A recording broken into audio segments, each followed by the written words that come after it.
Last lecture के अंदर हम लोग फॉर्मूला ऑफ रिफ्रैक्शन को स्टडी कर रहे थे। हमने कॉनकेव और कॉन्वेक्स दोनों सरफेसेस के लिए फॉर्मूला ऑफ रिफ्रैक्शन को निकाला था। ठीक है, अपने पास जो फॉर्मूला ऑफ रिफ्रैक्शन आया था वो क्या आया था? Formula of refraction for radio density medium was नीटा upon v minus 1 upon u equal to नीटा माइनस 1 अपॉन आर। ये मेरे पास फॉर्मूला ऑफ रिफ्रैक्शन आया था जब अपनी जो लाइट रे है वो radial to denser medium travel कर रही है। ठीक है, डेंसर टू रेडियल के लिए निकाला था अपन ने। ठीक है, डेंसर टू रेडियल के लिए क्या फॉर्मूला आया था? नीटा upon u minus 1 upon v equal to नीटा माइनस 1 अपॉन आर। तो थोड़ा सा डिफरेंस है, बस यू और वी का डिफरेंस है। यू और वी आगे पीछे हो जाएंगे तो डेंसर टू रेडियल और रेडियो डेंसर का फॉर्मूला अपना चेंज हो जाएगा। ठीक है, अब देखो अपने पास जो लेंस होता है ना उसमें जो प्राइमरी फोकस सेकेंडरी फोकस दो फोकस होते थे, है ना। दोनों की डेफिनेशन अपन ने पढ़ी थी, दोनों की डेफिनेशन पढ़ ली, लेकिन दोनों के लिए फॉर्मूला अपन यहाँ से निकाल सकते हैं, है ना, कि आर के साथ उसका क्या रिलेशन है। तो देखो अपन को पता है कि अगर मैं प्राइमरी प्रिंसिपल फोकस की बात कर रहा हूँ, किसकी बात कर रहा हूँ? प्राइमरी प्रिंसिपल फोकस की बात कर रहा हूँ, है ना। तो प्राइमरी प्रिंसिपल फोकस में क्या होता है? प्राइमरी प्रिंसिपल फोकस वो पॉइंट होता था जिससे आने वाली light rays after refraction principal axis के पैरेलल हो जाती थी। तो लाइट रेज कहां से आती हैं? लाइट रेज आती हैं ऑब्जेक्ट से, मींस ऑब्जेक्ट का वो डिस्टेंस फोकल लेंथ के इक्वल हो जाएगा। भाई वो पॉइंट, इस पॉइंट से आने वाली लाइट रेज क्या होती हैं? प्रिंसिपल एक्सिस के पैरेलल हो जाती हैं। तो उस पॉइंट से आ रही हैं, उस पॉइंट से आ रही है मतलब उस पॉइंट पे क्या होगा? उस पॉइंट पे ऑब्जेक्ट होगा। तो ऑब्जेक्ट का डिस्टेंस इसके इक्वल हो गया, फोकल लेंथ के इक्वल हो गया। और हो जाती है पैरेलल लाइट रेज जाके ज्वाइन करती है इनफाइनाइट पे, दैट मींस इमेज का फॉर्म होगी, इमेज फॉर्म होगी इनफाइनाइट पे। दैट मींस प्राइमरी फोकस के लिए u will be f1 primary focal length and v will be infinite. अगर वो इस फार्मूला के अंदर में पुट कर दूं तो नीटा upon v is infinite minus 1 upon u is f1 equal to नीटा minus 1 upon r। Any number of infinite 0 minus का 1 अपॉन f1 इक्वल टू नीटा minus 1 upon r। So f1 will be minus का r upon नीटा minus 1। इस formula से मैं क्या निकाल सकता हूं? प्राइमरी प्रिंसिपल फोकस की फोकल लेंथ फाइंड कर सकता हूं। ठीक है, दैट विल बी माइनस का r अपॉन नीटा माइनस 1 हो जाएगी फाइंड। ऐसे ही सेकेंडरी फाइंड भी कर सकता हूं। सेकेंडरी के लिए क्या था? Secondary principal focus, secondary principal focus के लिए क्या था कि भाई सेकेंडरी प्रिंसिपल फोकस वो पॉइंट होता था जहां पर infinite light rays after refraction join करती थी। तो इनफाइनाइट लाइट रेज आएंगी मतलब ऑब्जेक्ट इनफाइनाइट पे है। ठीक है, सॉरी पैरेलल लाइट रेज आएंगी। पैरेलल लाइट रेज कहां से आती है? इनफाइनाइट से, मतलब अपना ऑब्जेक्ट कहां पे है? इनफाइनाइट पर है। और फिर वो आफ्टर रिफ्रैक्शन उस पॉइंट पे ज्वाइन करती थी। वो पॉइंट क्या होता था? Secondary principal focus. तो सेकेंडरी प्रिंसिपल फोकस की लेंथ f2 हो गई। ठीक है, दैट मींस अगर इस फार्मूला के अंदर पुट कर दो नीटा अपॉन v f2 माइनस का 1 अपॉन u इक्वल टू नीटा माइनस 1 अपॉन r, ये तो 0 हो गया। f2 इक्वल टू क्या हो जाएगा? नीटा r अपॉन नीटा minus 1। This will be the secondary principal focus. तो यहां से अपन प्राइमरी प्रिंसिपल फोकस और सेकेंडरी प्रिंसिपल फोकस की फोकल लेंथ भी फाइंड कर सकते हैं। ठीक है भाई, कुछ एक क्वेश्चंस हैं, वो क्वेश्चंस अपन देख लेते हैं। कुछ क्वेरीज, एक क्वेश्चन तो अपन फॉर्मूला ऑफ रिफ्रैक्शन के ऊपर ही देख लेते हैं, दो क्वेश्चन अपने टीआईआर के क्वेरी में आए हैं, वो अपन देख लेते हैं, उसके बाद अपन आगे बढ़ेंगे। ठीक है भाई, देखो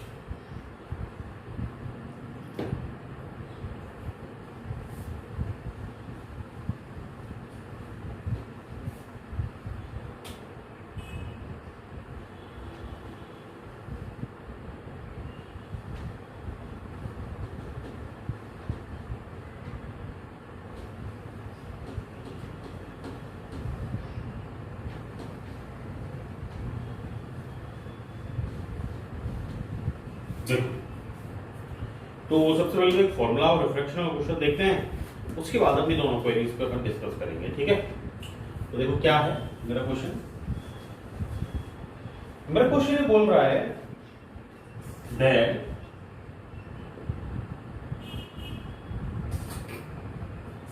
an empty spherical flask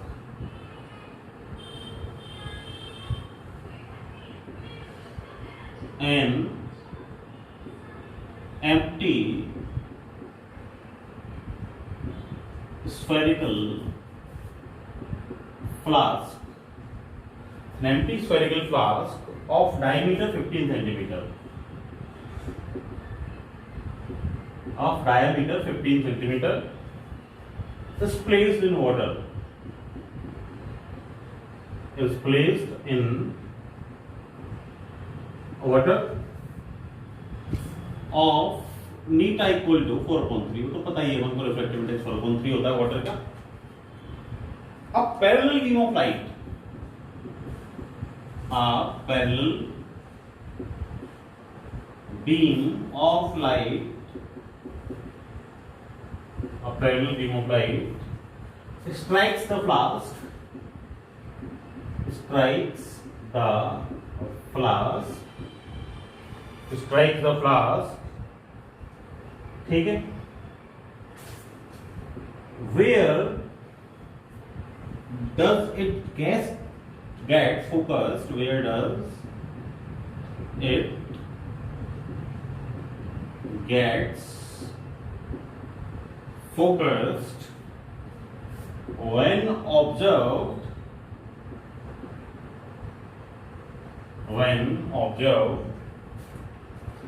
from within the flask, within the flask। क्या बोल रहा है क्वेश्चन, क्वेश्चन को समझो। एक एम्प्टी स्फेरिकल फ्लास्क है, एम्प्टी स्फेरिकल फ्लास्क है, तो जो एम्प्टी स्फेरिकल फ्लास्क है वो डायमीटर उसका 15 सेंटीमीटर है, ठीक है, उसको वाटर में रखा है, रिफ्लेक्टिव इंडेक्स उसका गिवन है अपन को। ये लेट अपने पास एक फ्लास्क है, ठीक है, स्फेरिकल फ्लास्क है, लेट फ्लास्क है अपना, है ना, ठीक है, ठीक है, ये अपना फ्लास्क है और ये रखा हुआ है, अच्छा इसका डायमीटर है 15 सेंटीमीटर, रेडियस इसकी क्या हो जाएगी, पर ये डायमीटर कितना है इसका 15 सेंटीमीटर, ठीक है, रेडियस कितनी हो जाएगी 7.5 सेंटीमीटर, ठीक है भाई, ठीक है। अब उसके बाद बोल रहे हैं कि भाई एक पैरेलल, अच्छा वाटर के अंदर रखा हुआ है, ये वाटर के अंदर रखा हुआ है,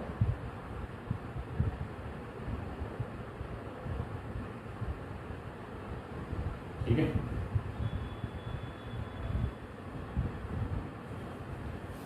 वाटर के अंदर रखा हुआ है,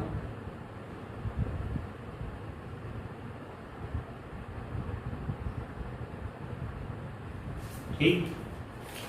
अब आगे बोल रहे हैं कि parallel beam of light strike करती है फ्लास्क को, ये पैरेलल बीम ऑफ लाइट ये आती है और इस फ्लास्क को स्ट्राइक करती है, ठीक है, ये स्ट्राइक कर रही है। The flask, where it gets focused when observed from within the flask, ये बोल रहा है कि भाई जब इसको अपन फ्लास्क के अंदर से ऑब्जर्व करेंगे तो ये कहां पर फोकस होगी, मतलब भाई ये इमेज कहां बनाएगी, ये पूछ रहा है टोटल मिला के, है ना, ये पूछ रहा है ना, तो इसका मतलब क्या हो गया कि भाई अपना जो ऑब्जेक्ट है यू वो कहां हो गया, पैरेलल लाइट रेज आ रही है ना, वो तो इनफाइनाइट हो गया, ठीक है। अच्छा देख कहां से रहे अपन, इधर से देख रहे हैं अपन, ठीक है, यहां से देख रहे हैं अपन इसको, है ना।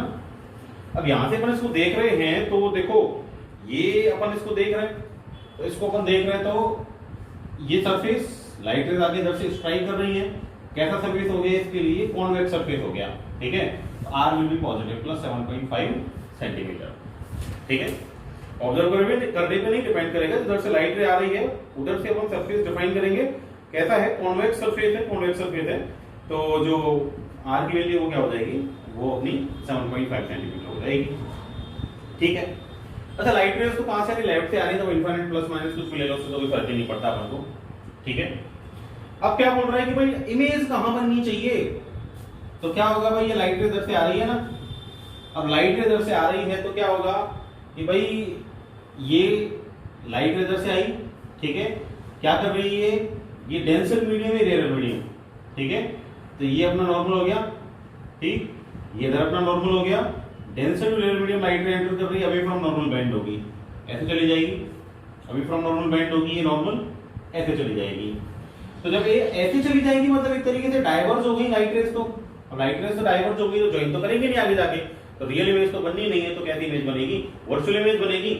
यहाँ कहीं वर्चुअल इमेज इसकी ये बन रही होगी, ठीक है। तो वो वर्चुअल इमेज जहाँ बन रही है ना, उसका डिस्टेंस मुझे फाइंड करना है, भाई कहाँ फोकस नहीं है लाइट रेस, ठीक है, कहाँ इमेज बना रही है, ठीक है। ये इमेज आई यहाँ से बन रही है, ये मुझे डायग्राम में गिवन है, ठीक है भाई। अब देखो आर गिवन है मुझे, यू गिवन है, वी गिवन है, नीटा भी गिवन है, तो सिंपल सी बात है, फॉर्मूला ऑफ रिफ्लेक्शन लग जाएगा। फॉर्मूला ऑफ रिफ्लेक्शन कौन सा वाला लगाना है मुझे, ये मेरी लाइट रे जो है वो कहां जा रही है, ये डेंसर टू रेयर मीडियम जा रही है, तो डेंसर टू रेयर मीडियम वाला फॉर्मूला ऑफ रिफ्लेक्शन मुझे लगाना है, light ray is going from denser to rare medium, ठीक है। क्या फॉर्मूला था, नीटा upon u minus 1 upon v, ठीक है, सॉरी नीटा upon v minus 1 upon u equal to क्या हो जाएगा, नीटा माइनस 1 अपॉन आर। ये फॉर्मूला मैं अप्लाई कर सकता हूं, नीटा upon v minus 1 upon u equal to नीटा माइनस 1 अपॉन आर, ठीक है। क्या फॉर्मूला अप्लाई करूंगा मैं, नीटा अपॉन यू माइनस का 1 अपॉन वी इक्वल टू नीटा माइनस 1 अपॉन आर, ठीक है भाई। तो नीटा अपॉन यू तो इनफाइनाइट से आ रही है लाइट रे, इनफाइनाइट माइनस का 1 अपॉन वी कितना है, वो तो फाइंड ही करना है मुझे, वो तो ऑब्वियस सी बात है, इक्वल टू नीटा 4 अपॉन 3 माइनस 1 अपॉन आर की वैल्यू कितनी है 15/2, मतलब 15/2 ही पुट कर दो, ये आंसर आ जाएगा। ये तो जीरो हो गया नीटा अपॉन इनफाइनाइट, तो क्या हो जाएगा ये भाई, minus 1 upon v equal to क्या आ गया, 4 अपॉन 3 माइनस 1 अपॉन 3, ठीक है, इंटू 2 अपॉन 15, याद आएगा, ठीक है भाई। निशान ये ऊपर चला गया, ऑब्वियस सी बात है, minus 1 upon v equal to क्या आ जाएगा 2 अपॉन 45, वी इक्वल टू क्या आ जाएगा माइनस का 45 अपॉन 2, तो वी इक्वल टू क्या आ जाएगा 2.5 माइनस का सेंटीमीटर। इसका मतलब ये हो गया कि जो अपनी इमेज बनेगी ना वो 22.5 सेंटीमीटर बनेगी माइनस, मतलब लेफ्ट साइड में, तो वो बनी रही है, वो तो पता ही है इमेज फॉर्मेशन कहाँ हो रहा है, लेफ्ट साइड में हो रहा है। आगे भी बात समझ में, दैट मींस अपनी जो लाइट रे वो कहाँ फोकस होगी, 22.5 सेंटीमीटर पे जाके फोकस होगी, मतलब वहां पे जाके अपनी क्या बनेगी, इमेज बनेगी, ठीक है भाई, ठीक है भाई, बात आ गई समझ में, ठीक है। अब अपनी क्वेरीज देख लेते हैं अपन, जो अपने पास आई है टीआईआर की क्वेरीज है, कैसे सॉल्व करनी है देखो।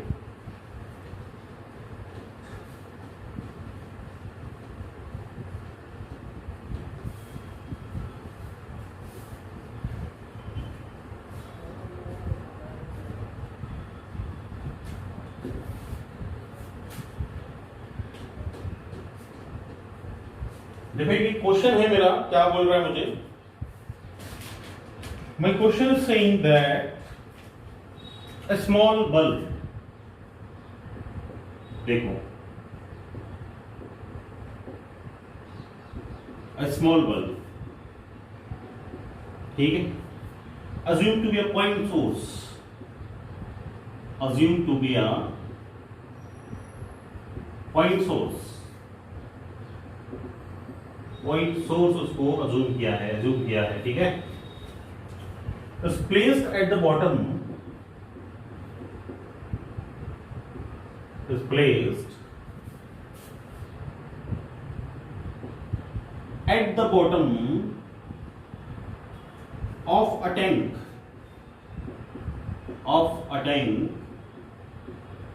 containing water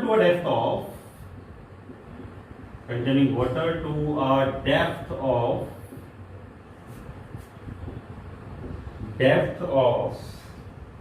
80 सेंटीमीटर, ठीक है। Find out the area of the surface,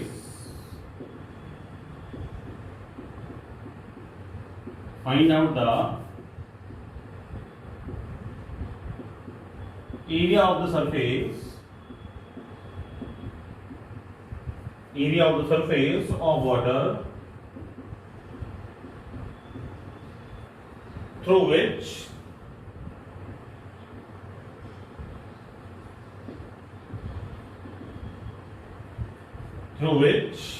light from the bulb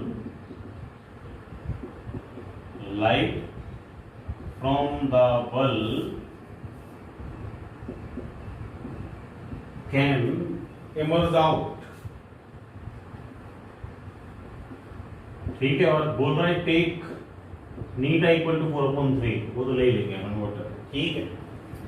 क्या बोल रहा है कि भाई एक स्मॉल बल्ब है, वाटर बॉडी के अंदर है, वाटर फिल हुआ है 80 सेंटीमीटर की हाइट तक, एक वाटर बॉडी है, टैंक है,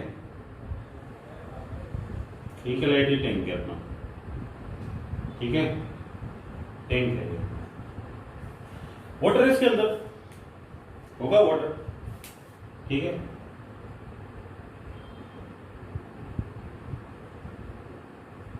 कहां तक है? 80 सेंटीमीटर की हाइट तक, ठीक है, 80 सेंटीमीटर की हाइट तक इसके अंदर वाटर है, 80 सेंटीमीटर की हाइट, ठीक है। क्या बोल रहा है कि भाई small bulb assume to a point source is placed at the bottom, bottom पे ये अपना बल्ब लगा हुआ,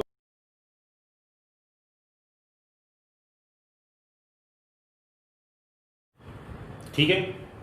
स्मॉल बल्ब है तो नीचे है, बॉटम पे है, टैंक के पे 80 सेंटीमीटर की हाइट तक वाटर फिल किया है। Find out the area of surface of water through which light from the bulb can emerge, वो एरिया फाइंड करना है जिस एरिया से अपनी लाइट रे निकलेगी। अच्छा, निकलेगी कब तक? देखो पहली बात तो क्या, लाइट रे जा रही है डेंसर टू रेयर मीडियम, ठीक है, डेंसर टू रेयर मीडियम जा रही है तो पॉसिबिलिटी है कि उसका TIR हो जाएगा। हो सकता है भाई एक एंगल में कि मान लो I जब ग्रेटर देन IC होगा, है ना, greater than equal to IC होगा, तो फिर उसका TIR हो जाएगा, ठीक है। तो लाइट रे वहां तक निकलेगी जहां तक TIR नहीं होगा। क्यों? मान लो ये तो देखो मेरी स्ट्रेट हाइट है ना, यहाँ से तो लाइट रे जाएगी सीधा, IC का कोई कॉलम ही नहीं है, 0 हो गया, ठीक है। मान लो यहाँ इस एंगल पे लाइट आ रही है, ठीक है, ये अपना नॉर्मल हो गया, इधर ये किसी ना किसी एंगल पे लाइट रे इंसिडेंट हुई है, ये I हो गया।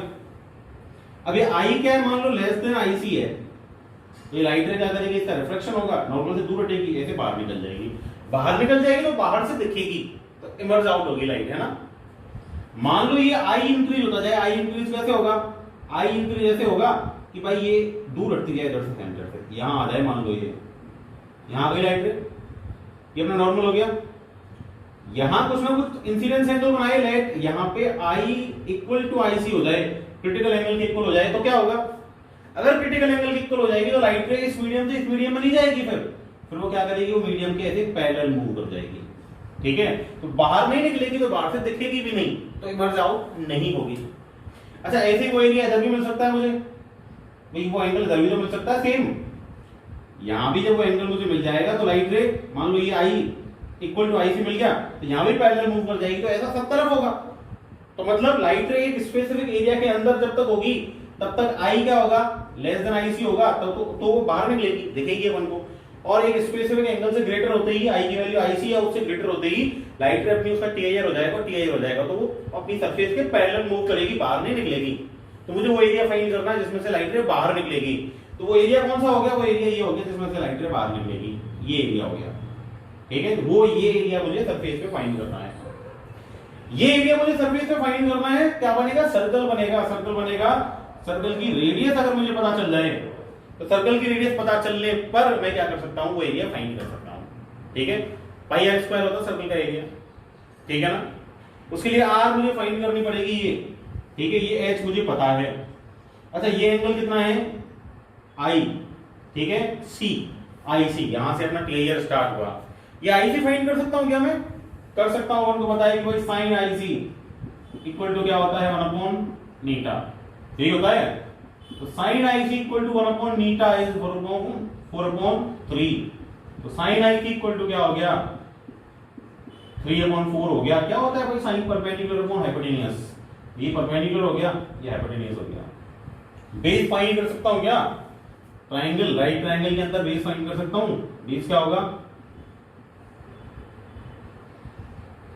इसका रेशियो कितना हो गया? 3, इसका रेशियो 4, ये क्या हो जाएगा? बेस अंडर रूट, तो यही तो है ना बेस, ये क्या हो जाएगा? Under root perpendicular square, sorry hypotenuse square minus perpendicular square, 16 minus का 9, क्या हो गया, x इक्वल टू √7, इसका रेशियो क्या आ जाएगा, √7 आ जाएगा। ये बेस हो गया, ठीक है। अब ये देखो IC है, तो देखो अल्टरनेट एंगल तो बन रहा है ना, यहाँ ये अल्टरनेट एंगल बन रहा है, तो ये IC तो ये भी क्या हो जाएगा, IC हो जाएगा। ये ट्रायंगल बन गया, राइट ट्रायंगल, IC के सामने ये परपेंडिकुलर, ये क्या हो जाएगा, बेस हो जाएगा। परपेंडिकुलर और बेस का रिलेशन 10 से निकल सकता है मेरा। क्या होगा, अगर मैं यहां से 10 IC फाइंड करूं इस ट्रायंगल से, कौन सा ट्रायंगल है, ये वाला, ये सोर्स अपना हो, ये पॉइंट P और लेट ये C, OTC इस ट्रायंगल में, in triangle OPC 10 IC find करना है मुझे। 10 IC क्या हो जाएगा, परपेंडिकुलर अपॉन बेस, IC के सामने परपेंडिकुलर ये अपना बेस हो गया, ठीक है। तो परपेंडिकुलर अपॉन बेस फाइंड करना है मुझे, PC अपॉन क्या हो गया, ये PO, PC अपॉन क्या हो जाएगा, PO हो जाएगा। और साथ में अपना जो 10 IC है, उस 10 IC की वैल्यू अपन यहां से भी तो निकाल सकते हैं इस ट्रायंगल से। यहां से अगर मैं 10 IC की वैल्यू निकालूं, ये IC भाई उसी के अकॉर्डिंग तो मैंने √7 निकाला है ना, तो यहां से 10 IC की वैल्यू क्या होगी, 10 IC की वैल्यू क्या होती है, परपेंडिकुलर अपॉन बेस, ये परपेंडिकुलर 3, बेस कितना हो गया, √7। That means PC upon PO will be 3 upon √7। PC find करना है मुझे, PC क्या हो जाएगा, 3 अपॉन √7 इनटू PO कितनी है भाई, 80 सेंटीमीटर। PC इक्वल टू क्या हो जाएगा, 240 अपॉन √7 सेंटीमीटर हो जाएगी। अब PC आ गई तो एरिया निकालना तो सिंपल है भाई, area equal to pi r square होगा, तो pi 22.7 into r, 240 upon √7 into 240 upon √7 r square हो जाएगा। इससे मैं क्या कर सकता हूं, इसका एरिया इजीली फाइंड कर सकता हूं, ये एरिया आ जाए, ये तो निकालना था अपन को, उस पार्ट का एरिया जिस पार्ट से अपनी लाइट रे क्या करती है, बाहर ट्रेवल करती है। तो यहां से मेरा आंसर आ जाएगा, it was my first query, ठीक है भाई। एक और क्वेश्चन देख लो, एक और क्वेश्चन मुझे गिवन है, क्या बोल रहा है,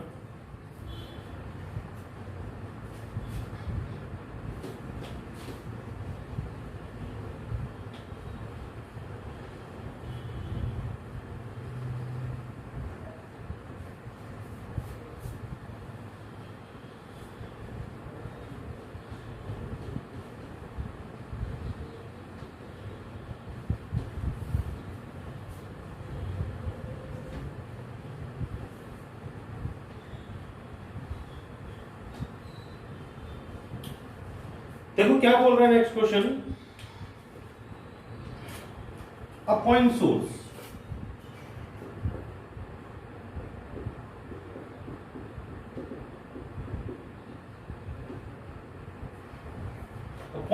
of light, point source of light placed at the bottom,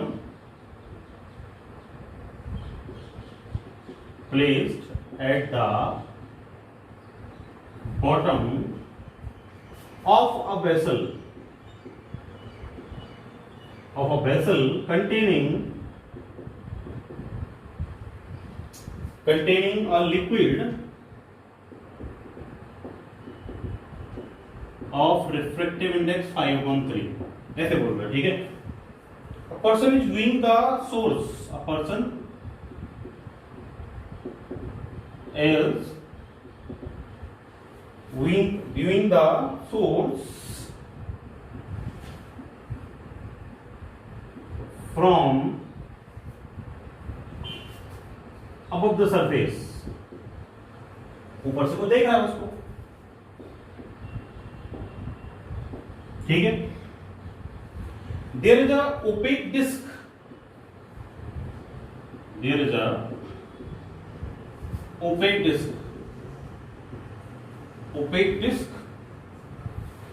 of radius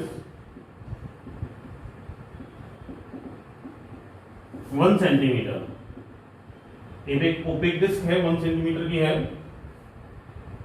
ठीक है। Floating on the surface, floating on the surface,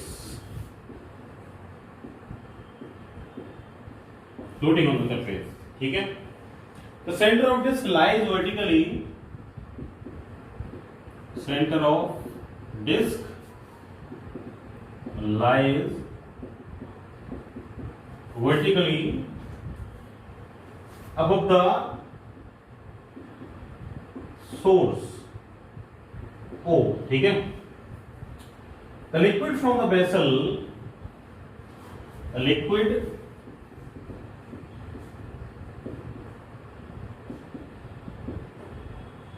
from the vessel slowly drained out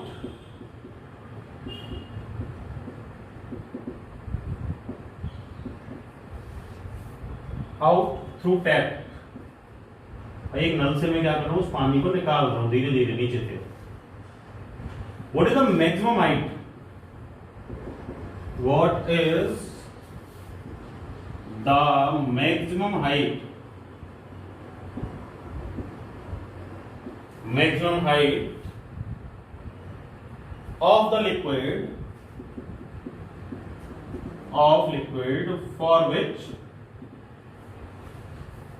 source cannot be seen at all. Source cannot be seen। ठीक है, देखो question क्या बोल रहा है। Point source है, लाइट का प्लेस्ड है बॉटम ऑफ वेसल में, जिसका रिफ्रैक्टिव इंडेक्स 5/3 गिवन है। ये सोर्स है अपना, ठीक है, और ये कंटेनर है अपना, इसके नीचे सोर्स है ना, ठीक है। 5/3 इसका रिफ्रैक्टिव इंडेक्स है, कुछ भी इसके अंदर फिल है ना लिक्विड, उसका रिफ्रैक्टिव इंडेक्स कितना गिवन है मुझे, 5/3 गिवन है। पर्सन है, वो देख रहा है उसको, सोर्स को सरफेस के ऊपर से देख रहा है। एक ओपेक डिस्क रखी मैंने, यहाँ एक ओपेक डिस्क रख दी, ऐसे बोल रहा है ना। अब ओपेक डिस्क रख दी तो क्या हो रहा है, ये लाइट को रोकेगी। लेकिन क्या है कि भाई ऐसा ओपेक डिस्क की रेडियस कितनी गिवन है हमको, 1 सेंटीमीटर,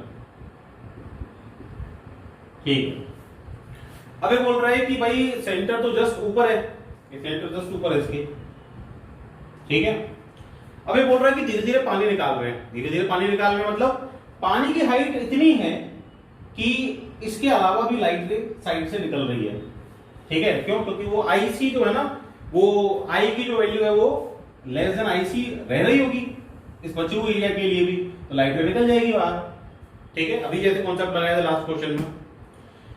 अब क्या हो रहा है, पानी जब धीरे धीरे निकल रहा है तो ये डिस्क नीचे आएगी, डिस्क नीचे आएगी तो क्या होगा कि भाई इसका जो आई और आईसी है, सॉरी आई जो है ना, वो क्या होता जाएगा, एंगल ऑफ इंसिडेंस इंक्रीज होता जाएगा, ठीक है, इंक्रीज होता जाएगा। तो एक लेवल पे आगे क्या हो जाएगा, इक्वल टू आईसी हो जाएगा। जहां इक्वल टू आईसी हो जाएगा वहां अपनी लाइट रे क्या हो जाएगी, रुक जाएगी, और ऊपर से अपन को लाइट आती हुई नहीं दिखेगी।